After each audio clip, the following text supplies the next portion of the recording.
ओम हरि ओम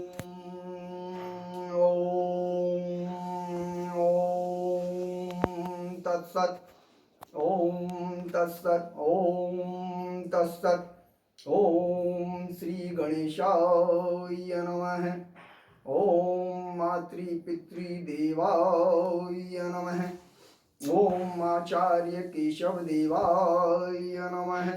ओम राधा मोहन चरण कमलेभ्यो नमः। ओम हरि ओम। ओम। हे धर्म प्रेमी बंधुओं, आज मैं भगवत कृपा से भगवान की दिव्य दृष्टि और दिव्य ज्ञान के द्वारा जो कुछ भी मुझको प्राप्त होता है, मैं आशा करता हूँ कि वह लोक कल्याण के लिए आप सबकी सेवा में अवश्य ही प्रस्तुत कर। आज का मेरा विषय है परम सत्य। परम सत्य क्या है, यही मेरा आज का मूल विषय है, जिससे कि मैं आशा करता हूँ इस विषय में आप जानकर अवश्य ही धर्म लाभ उठाएंगे। परम सत्य इस विषय में भगवत कृपा से मैंने कुछ प्रथमतः लेखन कर लिया है, जिससे कि कोई भी बात मेरे मुख से छूट ना जाए। इसलिए मैं अपने द्वारा लिखे हुए परम सत्य को आप सबके समक्ष प्रस्तुत कर रहा हूँ। परम पिता परमेश्वर ही एकमात्र परम सत्य है। परम पिता परमेश्वर एकमात्र परम सत्य है। इसके अतिरिक्त संसार में और कुछ भी परम सत्य नहीं है। जब कुछ भी नहीं था तब केवल परिशुद्ध एकमात्र परमात्मा ही थे। जब सब कुछ है तब भी केवल एकमात्र परमात्मा ही सर्वत्र स्थित है, तथा जब कुछ भी नहीं होगा तब भी केवल एकमात्र परम पिता परमात्मा ही सर्वत्र शेष होंगे।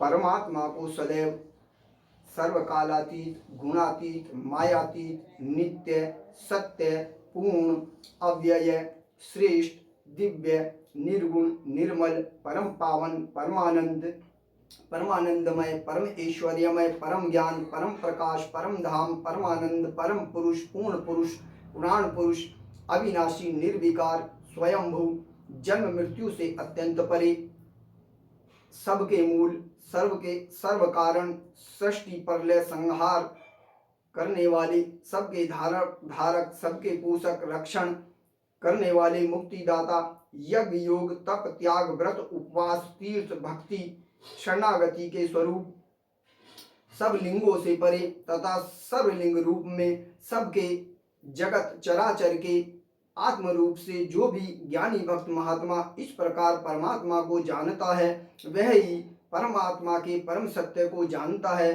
परमात्मा के परम सत्य स्वरूप को जानता है, तथा इस प्रकार परम सत्य को जानकर, परम सत्य को भजकर वह भक्त भी अंततः परम सत्य स्वरूप ही हो जाता है। एक सत्य होता है, दूसरा पूर्ण सत्य होता है, तथा तीसरा महासत्य होता है, तथा अंतिम परम सत्य होता है, जिसकी तुलना केवल परम सत्य परमात्मा से ही की जा सकती है। इंद्रियों यथा आँख, नाक, कान, मुख आदि द्वारा जो भी जैसा भी अच्छा या बुरा देखा, सुना या बोला या करा जाता है, उसे ठीक वैसा का वैसा ही प्रिय रूप में, बिना मिलावट के, बिना बुरा उद्देश्य के, बिना बुरी भावना के, ज्यों का त्यों साक्षी रूप में आने पर कह देना, बता देना, सुना देना ही सत्य है। उपरोक्त सत्य में से अपनी सुविधानुसार, स्वार्थ अनुसार तनिक सा भी ना छुपाना, ना बढ़ाना, ना बदल देना, ना स्वहित में प्रयोग करना ही पूर्ण सत्य है, चाहे किसी स्वार्थी पापी को बुरा लगे या भला लगे। सृष्टि विषयक जगत का कल्याणकारी नियम, विधान, सिद्धांत, देव, शास्त्र, धर्म, न्याय, साधना, तीर्थ, यज्ञ, योग आदि संबंधी ज्ञान, विज्ञान रहस्य आदि को सूक्ष्म पावन बुद्धि के द्वारा समझ लेना तथा सर्व कल्याण हेतु ठीक वैसा का वैसा ही स्वत्व बुद्धि के द्वारा आत्म प्रकाश आत्म प्रज्ञा के द्वारा कह देना, बता देना, सुना देना ही महासत्य है। अर्ध सत्य, जो जैसा सुना देखा कहा पढ़ा गया हो उसे ठीक वैसा ही ना बताना, अपितु उसे अपनी सुविधा, अपने लाभ, अपने स्वार्थ के अनुसार उसमें से कुछ अंश कम कर देना या कुछ अंश बढ़ा देना, अथवा उसको जिस शैली में जिस उद्देश्य से वह कहा गया उस शैली में उस उद्देश्य से ना कहकर, अथवा अपनी उसमें से किसी बात पर जोर देकर किसी बात को कम करके प्रकाशित या प्रचारित कर देना ही अर्ध सत्य कहलाता है। इसमें अपना हित सर्वोपरि होता है। पांडवों में महाराज युधिष्ठिर ने भी एक समय अर्ध सत्य का आश्रय लिया था, लेकिन उसमें उनकी लोक कल्याण की, लोक उद्धार की अत्यधिक भावना थी। द्रोणाचार्य को मारने के लिए जब उन्होंने अश्वत्थामा मारा गया इस प्रकार का उच्चारण किया था। यद्यपि उन्होंने सत्य बोला किंतु अश्वत्थामा वास्तव में एक हाथी का भी नाम था और द्रोणाचार्य के पुत्र का भी था, इसलिए वो भी अर्ध सत्य की ही श्रेणी में आता है।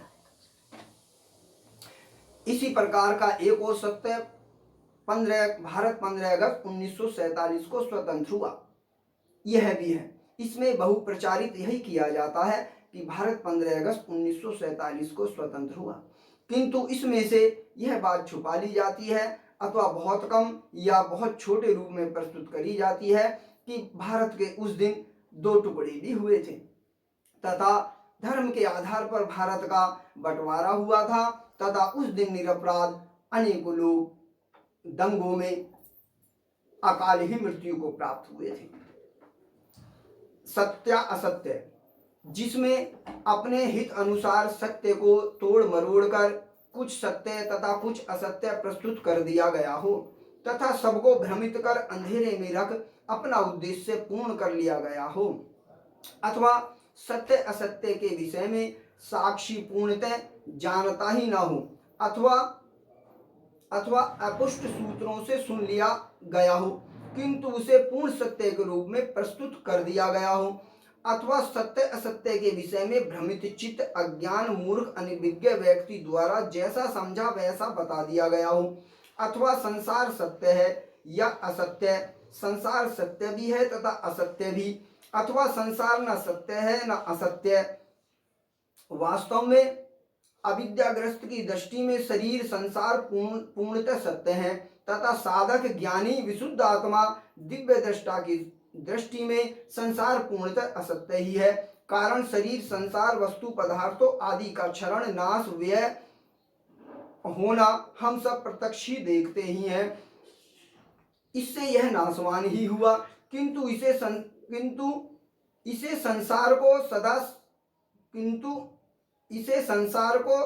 सदा सत्य सजीव उपस्थित अस्तित्वमान देखते हैं, इससे यह हमें पूर्ण सत्य प्रतीत होता है, किंतु यही माया है। उत्पन्न होना, सृष्टि तथा विनाश, प्रलय मृत्यु के बीच अस्तित्व वर्तमान पर दृष्टि रहने से ही हमें यह पूर्णतः सत्य संसार लगता है, किंतु इन तीनों भूत भविष्य वर्तमान जन्म अस्तित्व मृत्यु सृष्टि प्रलय प्रकृति के उपरांत भी एक सत्य है जो सर्वदा वर्तमान अव्यय नित्य पूर्ण सत्य निर्विकार निर्मल दिव्य परम शक्ति परम कल्याणकारी व्यापक सर्वत्र देश काल शरीर गुण प्रकृति लोक परलोक कर्म बंधन अज्ञान अविद्या द्वंद आदि से अत्यंत परे है, अतीत है, अविनाशी है, नित्य है, सतरूप में है, सच्चिदानंद स्वरूप है, वह जो सर्वत्र विराजमान है, जिसे कोई नहीं देख सुन पाता किंतु वह सभी को देख सुन पाता है, अथवा वास्तव में वह न किसी को देखता सुनता है, वह तो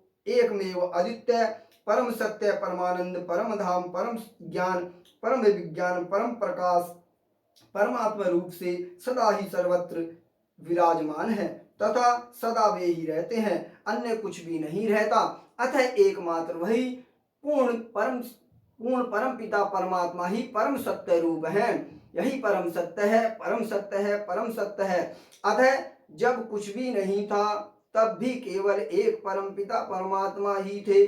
जब आज सब कुछ है तब भी केवल एक परम पिता परमात्मा ही परम सत्य है, तथा जब कुछ भी नहीं रहेगा तब भी केवल एक परमपिता परमात्मा ही सदैव उपस्थित होंगे। एकमेव आदित्य एको ब्रह्म द्वितीयो न अस्ति।